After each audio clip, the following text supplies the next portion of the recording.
And Giovanni is the president of the syndicate of Chianti Classico. So no one better to tell us about the intricacies of Chianti Classico Gran Selezione and the new system of village denominations. So Giovanni, thank you very much for coming. Over to you. Thank you very much.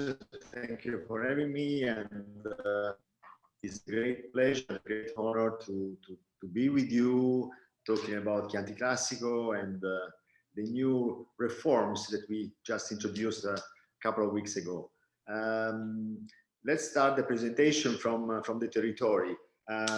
Probably this part of the presentation is very obvious for all of you, but the territory is so important, and it really makes the difference. So I would like to start from this. So Chianti Classico is the smaller red area in the heart of Tuscany, right in between Florence on the north and Siena on the south. And just to reduce the confusion between Chianti and Chianti Classico, you know, Chianti Classico is the historical and the original area, and Chianti is a different wine and a different appellation made outside this historical area, from Pisa to south of Siena to Arezzo and north of Florence. So in a much larger area. So nothing to share with the Chianti Classico that is, you know, the historical, geographical, and the original one. This area has been delimited by Cosimo III de' Medici, the Duke of Tuscany, back in 1716, that he fixed the boundaries, and he fixed also the production rules, creating a real prototype of a modern appellation. So we have a very long and deep history, and the Chianti Classico territory is really magic, and it's so varying, never homogeneous, so beautiful. There are lots of the morphology is very particular with rolling hills, and we go to the next just to show you a new map that Alessandro Masnaghetti, the map man, made for us. This is a geological viticultural map. The different color represents different kind of soil. So we have at least 11 different soil composition in Chianti Classico. So there's a lot of complexity. The main one is, there are more than one, is but starting from the right, there is a ridge, mountain ridge called Monti del Chianti, and the main soil there is Macigno, that is a non-calcaire sandstone. And then in the central part we have the predominance of Alberese, the light green, that is limestone, and the other kind of soil quite present in the territory is Galestro, the calcareous clay schist, that is more in the center. And on the eastern part, north to south, there are more lacustrine and fluvial deposits. So lots of complexity, many different combinations of natural factors like soil, elevation, that goes from 250 to 700 meters. In Lamole, for instance, a small village located on the Chianti mountain ridge. So many differences, lots of complexity, but believe me, in every single part of the territory there is a great potential to make outstanding wines. So great potential for quality everywhere. Even if the wines they could have different characteristics, so different flavors, different kind of tannins or acidity, or more or less structured. The fruit could be more red or darker depending on the soil and depending on the microclimate. So there's a lots of variation, and it is a great resource of Chianti Classico. Let's go to the next. That is some numbers regarding the consortium. Consortium has been created in 1924. So we are close to celebrate our 100 years anniversary in 3 years time, and it is composed by 480 different producers, of which 342 they are bottling. So they are bottling their own wine. So they are vintners. They produce the fruit, the grapes, and then they vinify it, and they bottle the wine that they make. The representation of the consortium is very high. 96% of all the producers are associated to the consortium. So it's a real institution, and it's a great honor for me to be the president and to represent all my producers, all my colleagues. There is a great commitment to quality. That is something that makes me very, very happy. So everybody, they work very hard every single day of their life in trying to, in enhancing and trying to make better and better quality. And this commitment is everywhere. So all the producers are doing that, and they've been done huge investment with a specific focus for quality, both in the vineyard and in the cellar. There are some other facts that are marking this time, this period. For instance, there is an increase in professionalism. So in the last 20 years, in the University of Firenze and Pisa, they opened faculties of viticulture and enology. And so a lot of young enologists and young winemakers are now working for all the estates of the territory.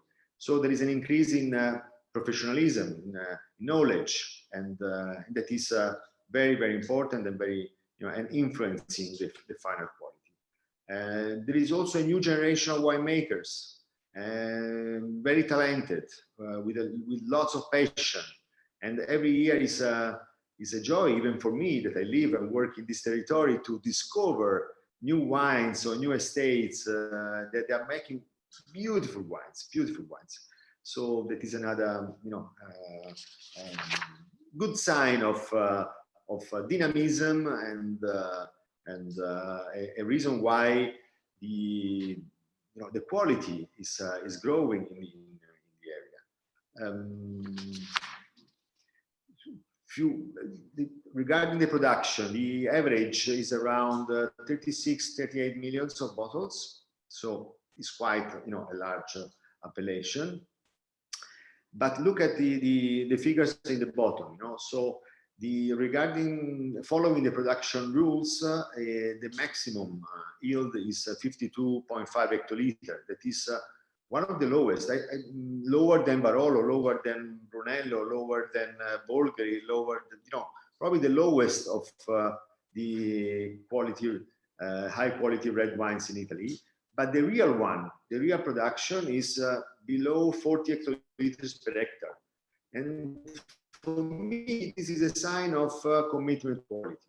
So everybody to exalt and to increase the quality of the wine, reducing the production per vine and per hectare. So it's a proof of the commitment to quality. And there are also two very positive trends in the area. And one is the confidence in Sangiovese. So everybody they have more confidence on Sangiovese and on its potential for quality. So everybody are increasing the percentage of Sangiovese in the blend, reducing more and more the percentage of international varieties. That I remember Sangiovese must be minimum 80%, and the rest could be red varieties, both native or international. But the trend is to increase the percentage of Sangiovese, and more vintners are using Sangiovese 100%. And the use of international varieties is declining, is going down, and for me this is another positive trend, because this is helpful to create wines with a stronger personality, more unique, more authentic, that cannot be replicated in other part of the world. So I consider this trend very, very positive. And I like to describe Sangiovese as a photographic paper, that has the capability to remain impressed by the terroir flavors, the terroir characters, and it's a real beauty. So it's to work with Sangiovese, and it's a joy, and it's a great variety. And I remember when I started my career back in the 80s, the reputation of Sangiovese was very different. And Sangiovese was considered a variety just to make, early consumption wine, to make, pizza wines or something like that. And but only in the 80s, I think we demonstrated the real value, the real potential for quality of Sangiovese, and after the 80s, many wonderful wines made with this variety has been created, and so it's working with a higher percentages of Sangiovese is a very positive trend.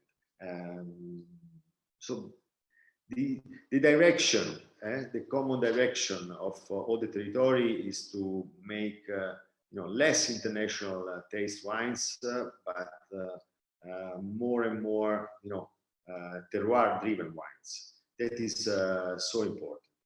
And in fact, I think that as I told you before, the territory makes the difference. So the territory is so important to create high quality wines. And in the world of fine wines, I think that territory, terroir, territoriality, they are becoming keywords, and more qualities coincides with territory.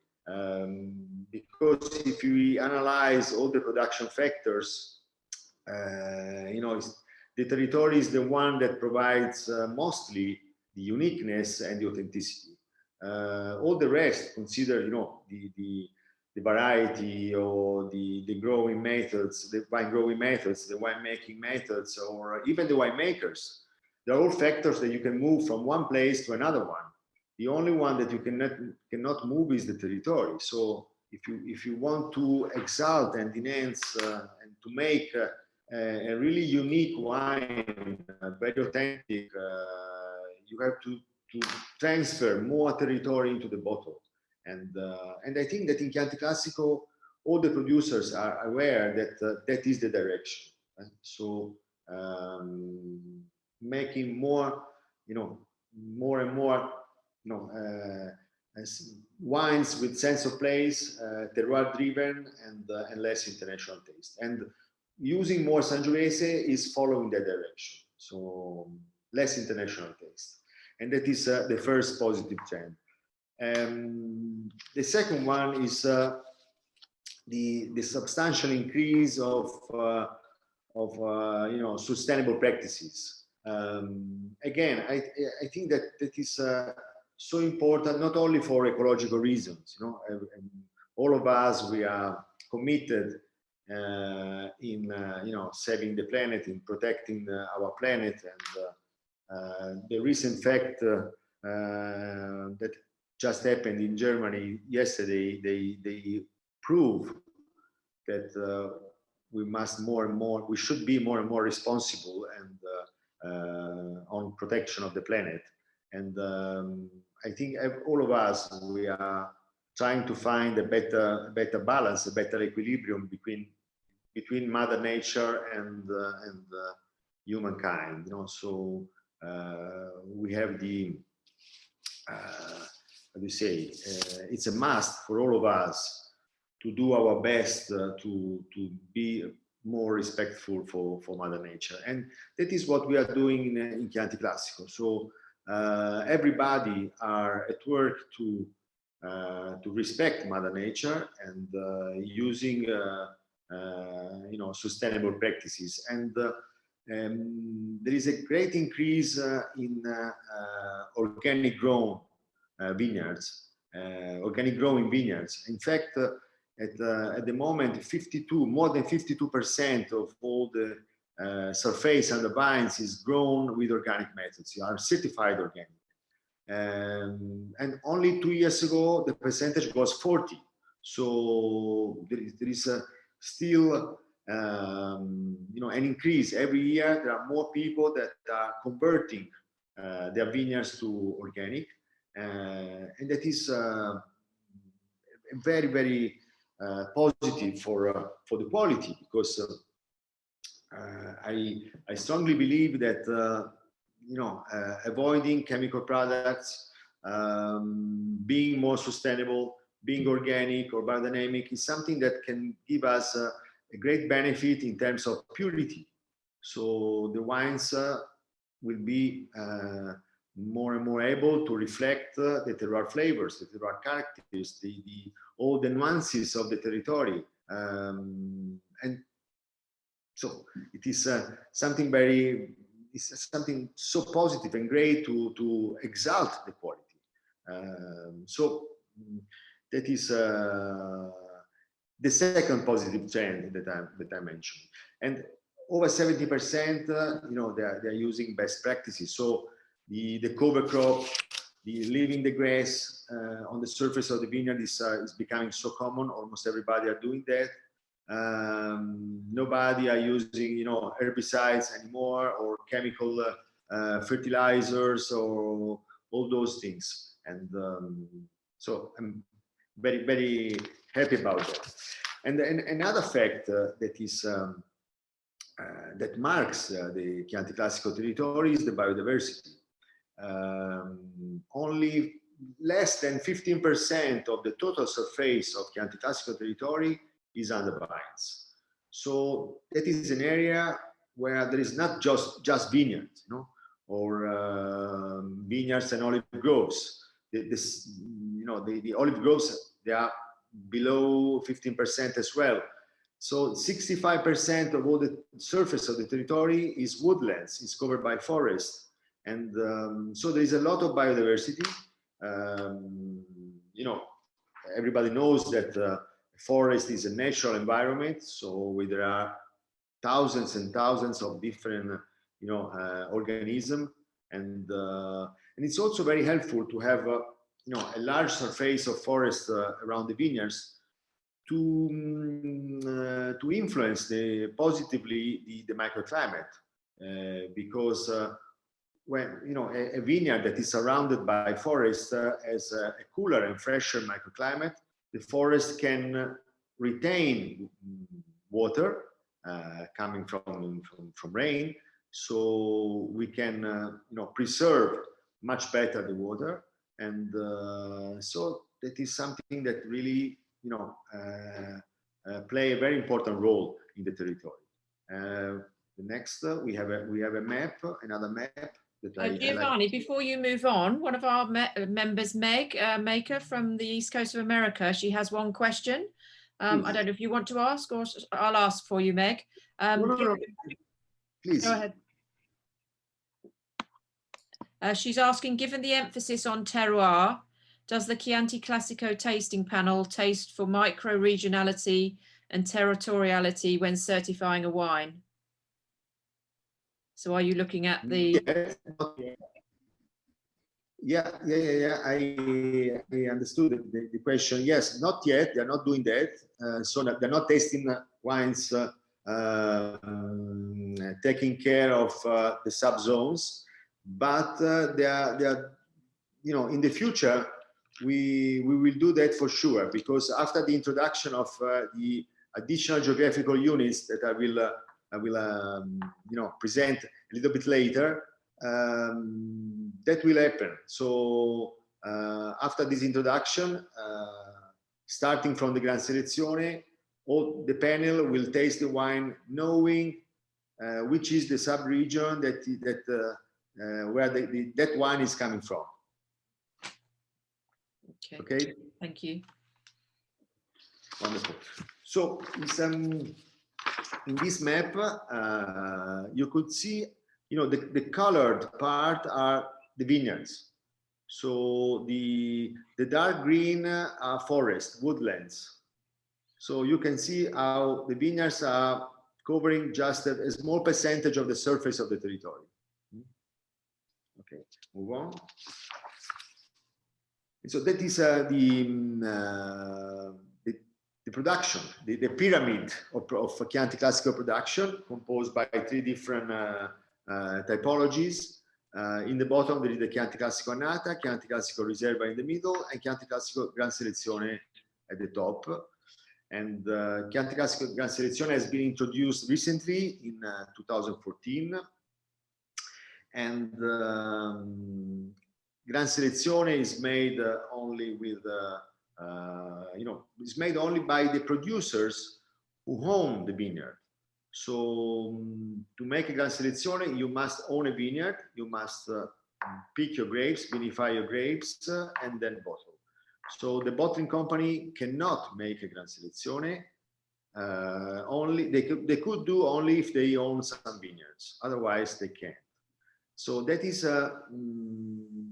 it has been introduced to create a space, a specific space capable to host the best wines of the territory based on Sangiovese, and that is what is happening from the beginning. So at the beginning, 2014, there were only 30 estates making Gran Selezione, but more and more, year by year, it's becoming very successful, both among the consumers, but also among the producers. And now the numbers are much higher. There are 154 wineries, estates in Chianti Classico that are making a Gran Selezione, and the total number of wines, of labels, Gran Selezione, it is 182. So it's very successful. And what happened in the last 6-7 years? The producers, they convince themselves that the project is great. It can really exalt the work in the vineyard. And believe me, all the passionate vineyards, they know perfectly where there are the best grapes, which is the best vineyard of their property, where to find the best grapes to make their best wine, the flagship one. And that is the concept behind Gran Selezione. So the Gran Selezione should be, made with, looking and searching the best grapes from your vineyards. There are many of them that could be, there are also single vineyards, because the producers decide with which grapes making a Gran Selezione. But this is a project, capable to exalt the work in the vineyard, the work of the vintner, the passion for quality. So it's really a great project, and with everybody has a great expectation on this project. And the Gran Selezione is also the object of the new reforms. The introduction of additional geographical units, and also the change of the blend. But we talk later about that. And before, please, for one. No, just to give you a few couple. No. Yeah, just another number. At the moment, the production of Gran Selezione is around 6-7% of the total production. So it's still quite small and limited, but it's generating a almost 20% of the turnover, of the revenues of the appellation. So it's becoming very strategic, and is more and more playing a very important role for the appellation and for the future of the appellation. So let's go to the reforms. That is, what is Unità Geografiche Aggiuntive? That is UGA, a very strange name, but that is what the European community is calling the subzones. So we have to adapt our term to the European one. So additional geographical units. There was a very long discussion on this matter for many years, and we started to talk about a subdivision of the territory in a smaller but more homogeneous areas back in the end of the 80s, beginning of the 90s. And I remember in 1989, I had a long driving from Florence to Vienna in Austria. I was driving, and Paolo De Marchi from Isolorena was sitting close to me, and we discussed for 10 hours, because it's a long driving, so 10 hours driving. We discussed 10 hours about a subdivision of the territory, and Paolo and I, we recently remembered this episode of our career. So at that time, we were the young generation that was pushing, asking with a lot of strength to the consortio, to the board of administration at the time, that was composed by the former generation. We were asking to subdivide the territory because the territory is so varying and so complex, so it deserves to be subdivided. And in every village, the flavors, the characters of the wines are different, even if they belong to the same family. So the Chianti Classico is just is a family with a lot of common characters, but in every village there are differences. And since that time, we were asking to underline the differences, going to write on the label the name of the village where the grapes are coming from. And there is I think there is a great desire, that is increasing in all the wine lovers, and that more and more consumers, they want to know the specific part of the territory where the grapes are coming from. Part of the territory that is giving birth to that wine. And when I pour my wine in a walk around tasting, and in the last 18 months we did only few, but before we used to do many walk around every year. And I was at the table pouring my wine, more and more people, they were asking me, Giovanni, tell me something about your territory. Which is the altitude of your vineyards? What kind of soil do you have in Fontodi? And less people, they were asking, or they were interested about how many months in barrels. So there is, an increasing desire to know, to have a deeper knowledge about the territory that is that gave birth to that wine. So that is what we did. We started to work many years ago, in 2010, but especially in the last 3 years, we accelerated, and we analyzed all the territory. And on the left, you could find the criteria that we use to subdivide the territory. But mostly we analyzed the combination of natural factors and also human factors, like local tradition or culture, or the presence of associations, of local association of vintners. That is a very important fact that plays a great role, I think, in building and the identity of every single sub area. So that is the result. 11 different units, starting from north, San Casciano, on the northwest, and then going down San Donato in Poggio. That is a beautiful area where there are very famous wineries like Isololena or Monsanto, and then Castellina, very famous, where there are again a lot of great producers, and on the right of Castellina there is Radda and Gaiole just below, and at the very south the Castelnuovo Berardenga communes has been splitted in two parts. On the western side there is a new unit called Vagliagli, that is the name of the main village in that area.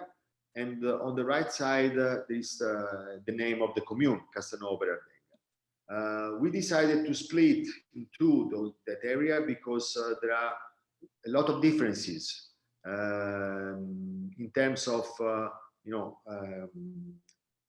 kind of soil composition, in terms of elevation, in terms of microclimate, very different. So there was space to subdivide the commune of Castelnuovo Berardenga into smaller areas, but much more homogeneous. So Vagliagli and Castelnuovo Berardenga. The same that we did on the northeastern part, that is the Greve commune, that now is composed by 4 different additional geographical units. The main one is Greve, and the other 3 are Panzano, Montefiorale, and Lamole. Again, we found that every one of those smaller areas has a strong identity and a combination of natural factors that is very distinctive. So we decided that they could have the status of UGA, of additional geographical units. Now there is a lot of work to do. All the producers, they have to work very hard to transfer the characters, the flavors of their specific territory into the bottle. So that is just the start of a process, but I think that it is a process that could, let grow the appellation, let grow the quality, let grow the reputation, and I hope that the majority of our consumers and of the wine lovers, they will, they could appreciate this new direction of Chianti Classico, and many of them they were also starting before us, because more and more restaurants they were having the Chianti Classico wines in their wine list subdivided by communes, or many journalists, they were tasting Chianti Classico wines in smaller groups with the name of the commune. So it was a process that started long time ago, and now finally it has a definition, and the subdivision has been made by the consortio, and this reform has been approved by a very large majority of the members. 90% of all the Chianti Classico producers, they voted yes. They confirmed this reformation. So since the beginning, from now, there is a great support of everybody, of all the Chianti Classico vintners in doing this process, in starting this process. So, I hope that everybody will enjoy, and it could be a great step, in the direction of growing the appellation and the reputation. So let's go to the next reformation, and is the change of the blend for the Gran Selezione. I forgot a very important part of the project. The additional geographical units, they are starting from Gran Selezione. But so only the Gran Selezione wines, they are going to have in 1 year time the name of the village on the label. But we are still discussing this point, but the common idea is to extend the use of additional geographical units of even to the other two typologies. So in a short time, probably 3, 4, 5 years, something like that, even the bottles of Chianti Classico Riserva and Chianti Classico Annata, they will have the name of the village on the label. We are still discussing this point, but the main idea, the main sentiment is to expand and to extend to the other two typologies. So the second reform was the change of the blend for the Gran Selezione. We would like to do a sort of taking the picture, because the trend in the area was to increase the percentage of Sangiovese for the at least for the Gran Selezione, and we found that 92% of all the Gran Selezione wines in the market, they are already having more than 90% of Sangiovese. And less of Gran Selezione wines, they are still made using international varieties. So what we did is to change the rules, the production rules of Gran Selezione, asking everybody to use minimum of 90% of Sangiovese, and for the other two typologies, and before the reform, it was 80%. And the producers, they could still use maximum 10% of red varieties, so other varieties, not Sangiovese, but they should be only indigenous, so only native varieties. So no more international varieties for the Gran Selezione after 2021. And that is a great innovation, I think, because it's how to say, exalting the identity of Gran Selezione. There is much more differentiation between Gran Selezione and the other two typologies. So there is more space between Gran Selezione and Chianti Classico Riserva or Chianti Classico Annata. And that is also, I think, very good to exalt the terroir flavors, because the other indigenous varieties, there are varieties that are, in the territory since a long time. So they are very adapted to the territory, and they always been used together with Sangiovese. So they have the capability to stay one step behind without covering the delicacy of Sangiovese, without putting in shade the Sangiovese, and so the Sangiovese will play even even if it's blended with those varieties, could still play a very predominant role, not only in terms of figures but also in terms of characters. And that is another fact that is, I think, quite good. Those varieties, I'm talking about, Canaiolo and Fogliatonda and Mammolo and Malvasia Nera and Colorino. They're all varieties that probably could help us also to face the change of the climate. because they're all varieties that usually have you know, a little longer ripening time, so they could you know, give us a benefit also in maintaining the freshness and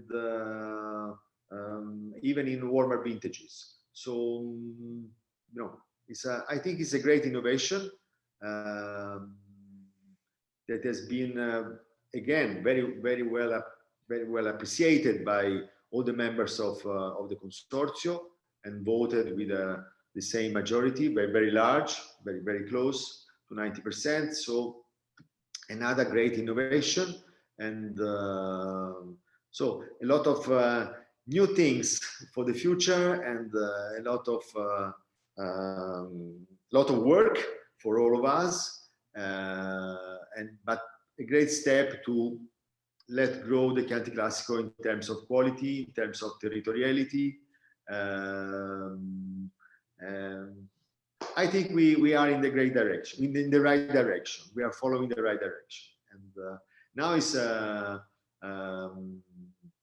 you know, I would like to know your comment and your thoughts about. Yeah, thank you, Giovanni. There's a couple of questions that have come in. I don't know, Richard, would you like to ask your question first of all? Sure. Can you hear me? Am I Yes, we can. Yeah. Yeah.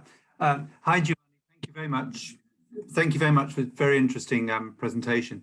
My question with the new territories being defined that you've just outlined for the Gran Selezione, thinking more from the consumer's point of view, presumably you're prepared for a lot of consumer confusion because you're on a new venture, and of course it's initially presumably consumers are going to find it quite difficult to understand the information on the label and these different territories. How do you plan to overcome that? I don't think, you know, it's we know that we are introducing a new element on the label, you know, so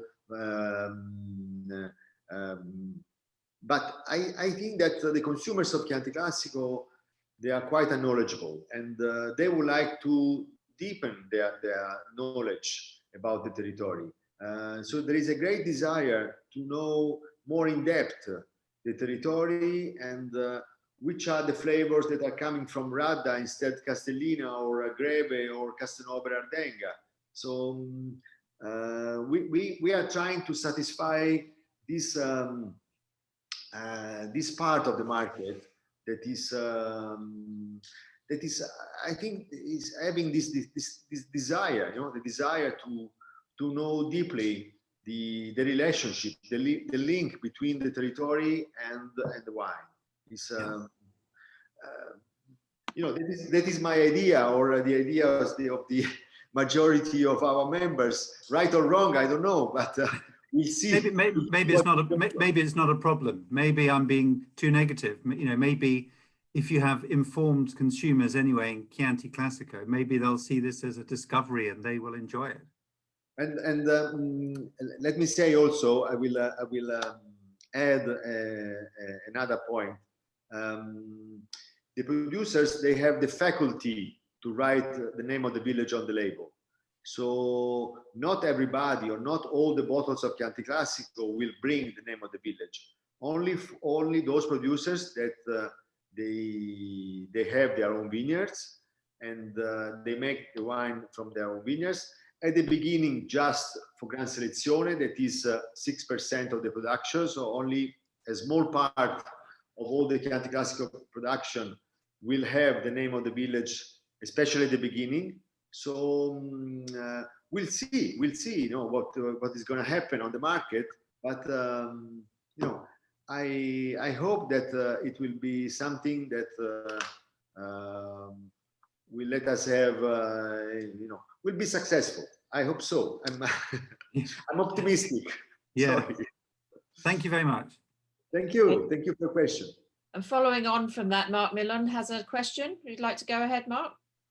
Yes, hi Giovanni. Thank you very much for a really great presentation explaining both the Gran Selezione and the UGAs. I think you've already answered my question through Richard's question about confusion for consumer, because I'm actually very glad you've gone for the UGAs rather than site-specific MGAs, which have happened in other areas. Is there a reason why you decided not to go for MGAs? Would that really have just been too crazily confusing for consumers to have those site-specific names? That's a great question. Yeah. We decided to have a small number of sub-regions, also because our territory is, if you compare Chianti Classico versus Barolo, for instance, Barolo, they have MGA. Try to remember, there are 160, 170, something like that. I think, yeah, 180. My assistant is helping me. 180 different MGA, and in Chianti Classico that could be impossible, because the average size of our vineyard is much larger than in Barolo. Creating areas smaller than one vineyard, doesn't make sense. So we try to adapt the concept of subdivision of the territory, the concept of distinctive and more specific territory, together with the situation in Chianti Classico that is very particular, and not comparable with Barolo Barbaresco, for instance, and also because of the great complexity of Chianti Classico. So if we should have making 100% homogeneous areas, probably we should make a list of hundreds and hundreds of different zones, and that is not possible. No, that is not possible. It's something that could be rejected by the consumers, because too much confusion. But 11, I think, is okay. Consider that our communes are 8 in total, so there are 3 more than the number of communes. So it's something that you can remember. 11 names you could remember, and there are areas that they have historical reasons, so they have an historical identity. They have distinctive factors, distinctive characters, even if they are not totally homogeneous inside the area, but there are a lot of things in common, and also the human factors. Human factors is so important in the terroir concept. So it's not just a question of natural factors. I was mentioning before that in every one of the UGA there is already an association of vintners, and that is something very particular of Chianti Classico that can really be very helpful to have a stronger identity of the territory, because the vintners, they are talking each other, they are testing the wine each other, and so they discuss about what are you doing in the vineyard now, when are you going to start the pruning, or when are you going to start the picking, and so there are common, a lot of things in common, and that is something that probably will help to have a stronger identity. I don't want to say that the wines will taste the same, but probably they will help to have characters in common, more characters in common, even in the wine. That is my hope. I think it's very exciting, and thank you very much for your detailed answer. I look forward to seeing the UGAs on the label soon. Thank you. Thank you very much. And there's another couple of questions have come in. Meg, would you like to ask? Yes, thank you very much, Giovanni. This was extremely educational. I'm interested in how you selected which autochthonal grapes would be included, and was there any consideration of whether you would include Trebbiano, which is traditional culturally in the region, but obviously you were going with red only. So I'd love to know more about that decision. Yeah, and well, no, we composed the list of additional varieties looking at the tradition. So, and looking also at the varieties that are still used and still planted in our vineyards. So all those varieties, we found that are still used, that are still present in our vineyards. So they're not abandoned, completely abandoned or disappeared. And so people are believing in those varieties. Yeah. And it is also a list of Chianti Classico varieties.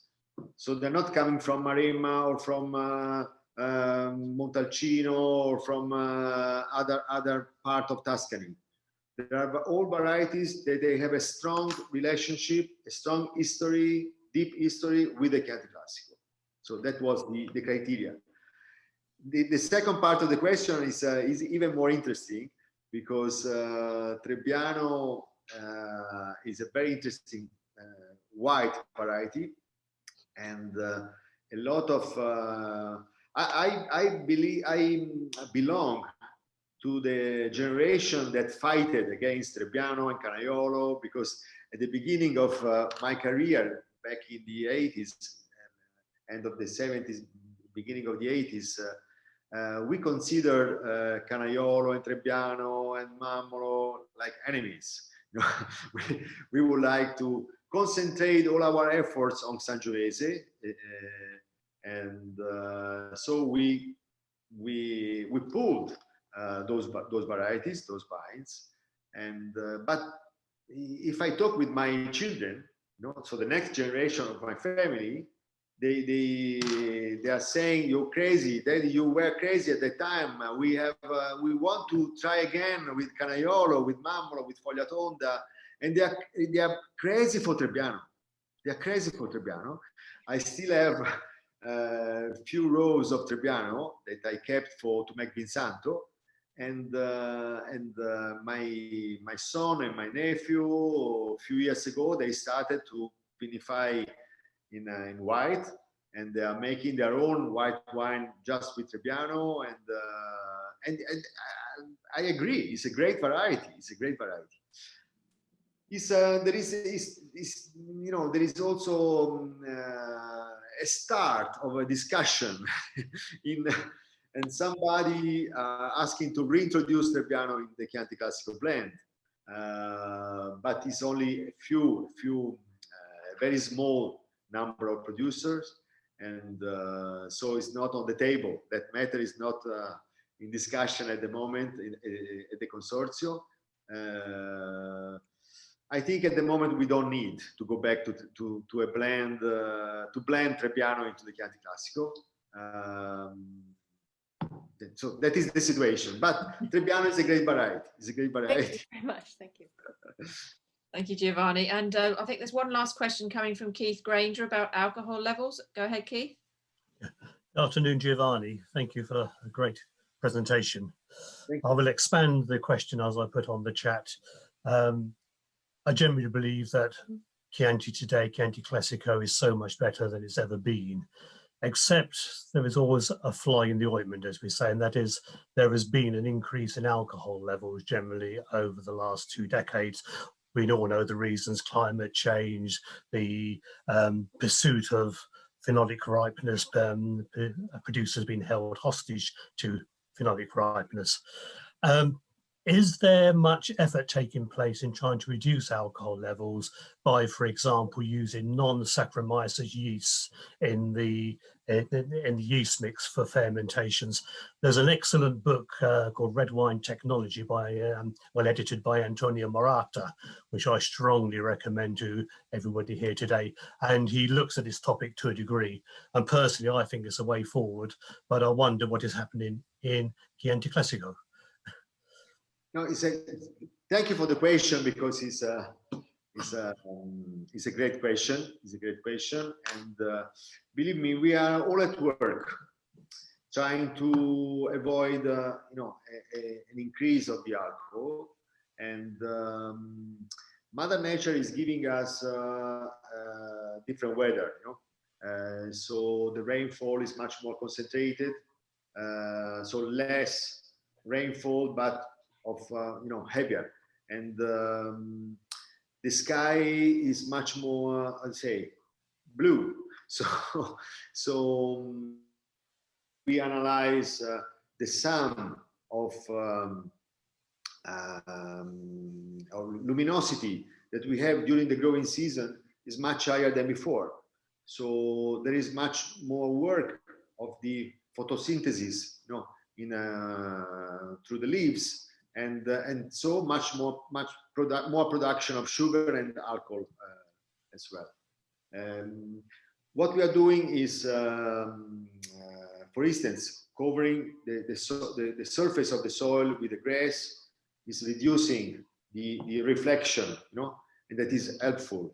And we are keeping much more leaves.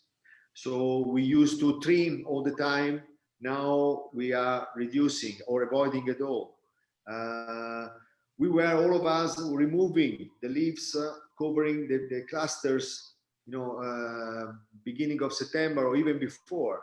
Now we are not doing anymore, or we are doing just a few days before the picking, in order to, you know, don't put the clusters, the bunches to the sunshine, and reducing, you know, the ripening. So they're all things that we are, you know, introducing. And then if I look what I have in my cellar, in the last two vintages, so 19 and 20, we were able to go back with the alcohol content. So the Chianti Classico wines from everybody, from all the producers that are going to be released from 19 vintage and 2020 vintage, probably they will have half a degree less than before, than the vintages before. So it's probably the result of our work in on that matter. And regarding the yeast, you know, more and more people are doing spontaneous fermentation, and I think to reduce the alcohol is much better than using you know, selected yeast, because they produce a little less than little less of alcohol. That is another attempt, you know, another step in trying. But believe me, everybody, they have in their mind this problem, and we are all at work to reduce the effect of the climate change in the increase of alcohol. Thank you so much. That's really helpful. So if I could just follow on then, because I really believe that high alcohols mask the individuality, the expression of terroirs.